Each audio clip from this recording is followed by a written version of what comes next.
ସାଙ୍ଗମାନେ ଦେଖନ୍ତୁ ଗୁରୁବାରେ ମୋତେ ଧରେଇଦେଲେ ଉଷୁନା ଭାତ, ଇଏ ଡାଲମା, ଏପଟେ ରହିଲା ସାଲୁଟୁ, ଇଏ ରହିଲା ଆଳୁ ଭର୍ତ୍ତା।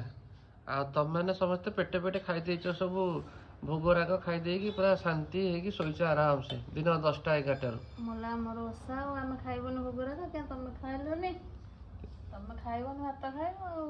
କିନ୍ତୁ ମୋ ପାଇଁ ଏତିକି ଥୁଆ ହେଇଛି ସବୁ ପିଠାପଣା, ଯାଉନ ଖାଇବ। ଖାଇବ ଯଦି କୁହ ଆଣିକି ଦେବି। ପିଠାପଣାଟା ପିଠାପଣା ଭଳିଆ ଖାଇବ, ଭୋଗ ମାନେ ଭୋଗ ଭଳିଆ ଖାଇବ। ଭୋଗଟାକୁ ତମେ ମିଲ୍ ଭଳିଆ ଖାଉଛ। ନାଇଁ ଆଜି ଭୋଗ ପାଇକି ହିଁ ରହନ୍ତି ସେମିତି, ମିଲ୍ ଭଳିଆ ଖାଇବ ଭୋଗ। ମତେ କିନ୍ତୁ ଭୋଗଟା ଭୋଗ ଭଳିଆ ଜଷ୍ଟ ଟିକେ ନା ଖାଲି ଚାଖିକି ମୁଣ୍ଡିଆଟେ ମାରିଦବ।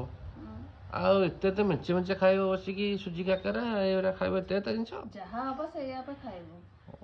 ଏଇଟା ହେଲେ ଖାଇବୁ ସେଇଆ। ପୁରା ଆଜି ଠକ ସଂସ୍ଥା ଏତିକି ଅଛି। ଆଜି ଆମ ଗରିବ ଅନୁଷ୍ଠାନରେ ମତେ ଏତିକି ଜିନିଷ ମିଳିଲା। ଶୁଣୁଛ କହୁଛ ଗରିବ, ପୁଣି ଆଉ ଗରିବ ଏତେ 3 ପ୍ରକାର ଅଛି, ଗୋଟେ ପ୍ରକାର ଖାଲି ଡାଲମା ଦବା କଥା।